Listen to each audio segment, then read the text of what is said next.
Welcome to Smart with Screens. I'm Schnelle Acevedo. For 14 years, I built digital marketing campaigns for major brands, including Disney, Netflix, Amazon, and Procter & Gamble. My job was to get you to click, to scroll, and to engage. Now I teach families and schools across New York City how these systems actually work. The algorithms, the psychology, the tricks, so you can make informed decisions about technology. This is Smart with Screens, and let's get into it. And I want to ask you something before we get into it today. When was the last time you posted something and then immediately checked to see how many people liked it? Be honest, I'll wait. Because I think most of us, myself included, know exactly what that feeling is. That little hit of something when the numbers go up. That low level anxiety when they don't. The way you check again and again and again. Now imagine you're 12 years old or 10, and that feeling is the most powerful thing you have ever experienced. And the entire internet is telling you that if you just do something a little more, a little bigger, a little louder, a little more extreme, you can have it again, more of it, better. And that's what we're talking about today. Attention is a drug.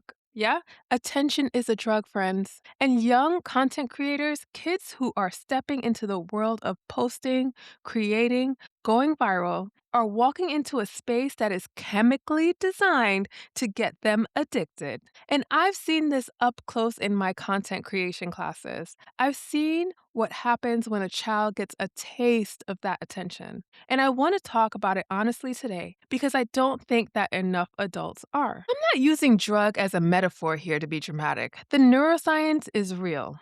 Your brain's reward system activates, specifically the nucleus accumbens, the part of the brain associated with pleasure, motivation, and reinforcement. Gets a hit of dopamine, the same neurological system that responds to food, to gambling, and to drugs. Research published in peer-reviewed journals is now explicit. Social media interactions activate the same brain regions involved in addiction and reward processing. But here's the part that most people don't know. And it's the part that explains everything about why this is so dangerous for young creators specifically. Your brain doesn't get the biggest dopamine hit when you receive a like. It gets the biggest hit from the uncertainty of whether you'll receive one. Now, that is the slot machine design, and we've talked about this before. You pull the lever, you post a video, and you don't know what's coming back. That unpredictability, that's what creates compulsive use. That's what creates the checking, the refreshing, the reposting, the escalating. And here's what the research shows about what happens over time. The more you use social media this way, the more your brain literally prunes and rewires the reward pathway to make it faster, more efficient, shorter. The dopamine hits get easier to trigger and harder to satisfy. You need more to feel the same thing. And your ability to feel pleasure from slower, real world things like a conversation, like a book, a game outside, that all starts to diminish. That is the clinical definition of tolerance. That is addiction mechanics. And it's happening in children's developing brains. Now I think about what it means when a child doesn't just consume content, but becomes a creator of it. A child whose brain is learning to associate their own worth, their own value, their own identity with how many people respond to them online. And this is where it gets really dangerous. There is a term, and I think all of you know what it is. There's a term for what happens when creators start escalating their behavior to chase attention. It's called clout chasing. And it's exactly what it sounds like. Clout chasing is when someone, often young, often someone who has already had a taste of that viral attention, starts doing more outrageous, more controversial, more reckless things, specifically to get a bigger reaction, more views, more followers, more of that dopamine hit. And the research backs up exactly what I've observed in real life. The pursuit of online validation is closely associated with narcissistic thinking patterns. The need to be admired, the need to be at the center, the need to be the need for the next reaction to be bigger than the last. You've seen the results of this, even if you didn't have the name for it. Now, I'm going to take you back in a day here, but do you remember the Tide Pod Challenge? Kids were filming themselves eating laundry detergent. Toxic, potentially fatal, because the reaction was massive and the content spread everywhere. There was a YouTuber that filmed a dead person in Japan's suicide forest and posted it because controversy still gets clicks, even when it's monstrous.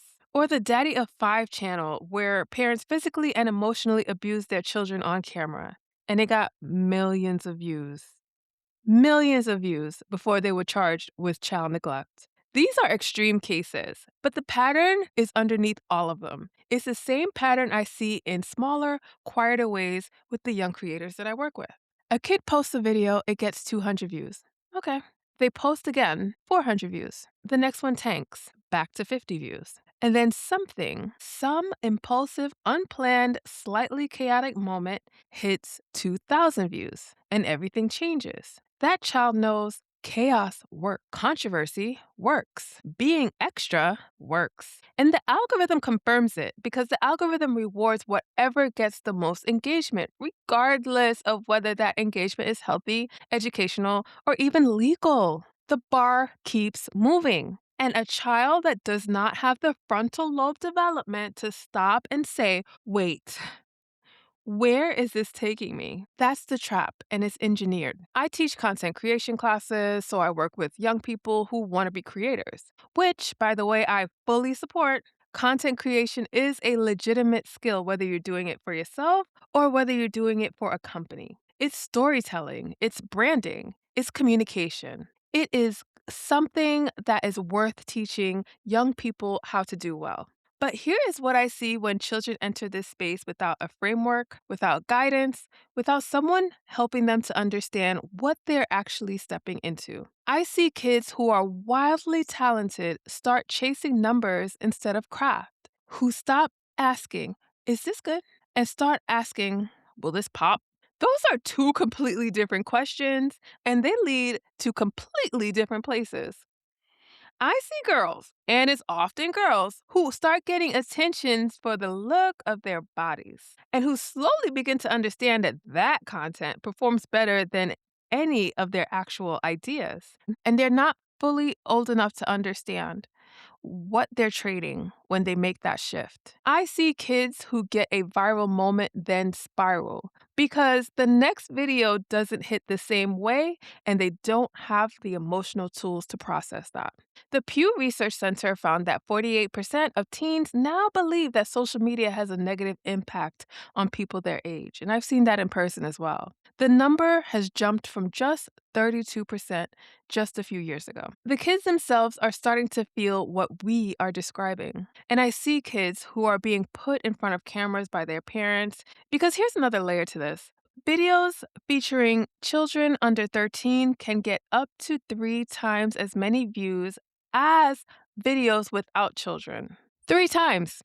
That is a financial incentive for exploitation. And some families are following that incentive right into harm. The attention economy does not care about the child, it cares about the content. And here's what bothers me most about this moment.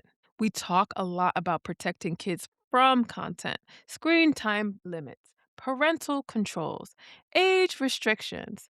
Those conversations matter. But we're not talking nearly enough about protecting kids who become content or who step into the role of creator before they even have the psychological scaffolding to handle what comes with it. Because what comes with it is real. Teens who spend more than 3 hours a day on social media face double the risk of depression and anxiety. And that's just as a consumer. Now, put the child in a position of a creator where their self worth is actively being measured in real time by strangers on the internet, where the comment section has access to them, where they can be praised and destroyed in the same hour. There's a reason the Surgeon General of the United States called for warning labels on social media platforms in 2024. The same kind of labels that go on cigarettes and alcohol, because the addictive mechanisms are that similar and children are that vulnerable. And yet we hand kids phones, we set up their channels, we film their first videos,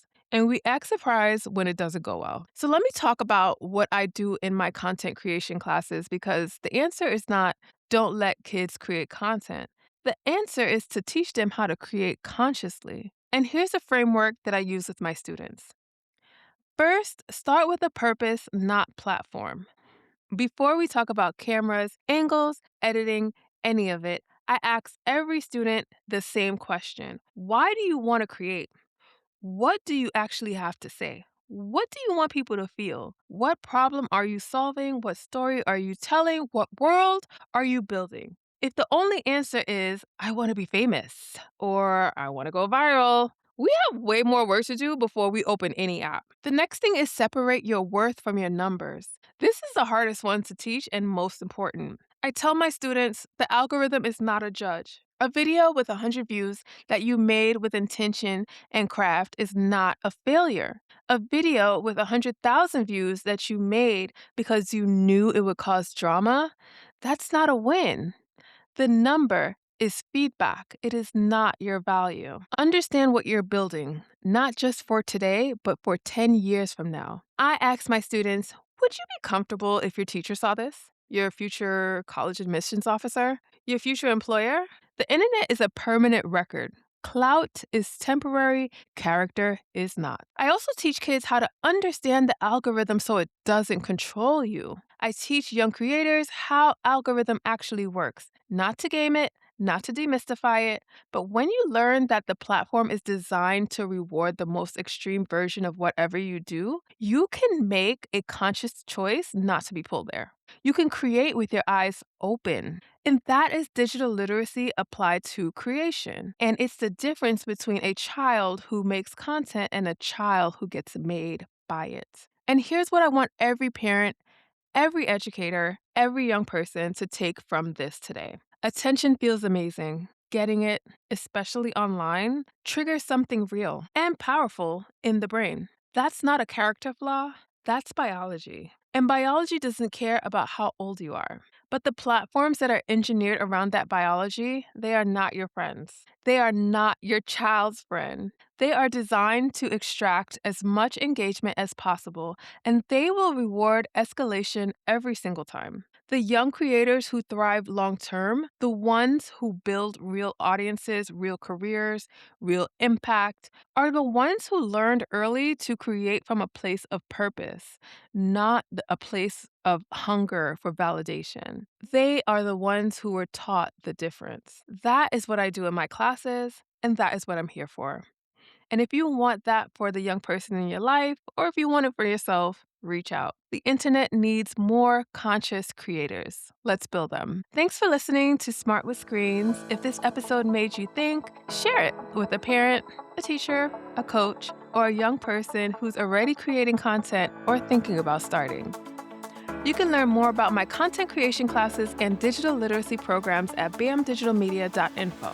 Let's get your child creating with intention, not just ambition. I'm Schnelle Acevedo, and until next time, let's stay smart with screens.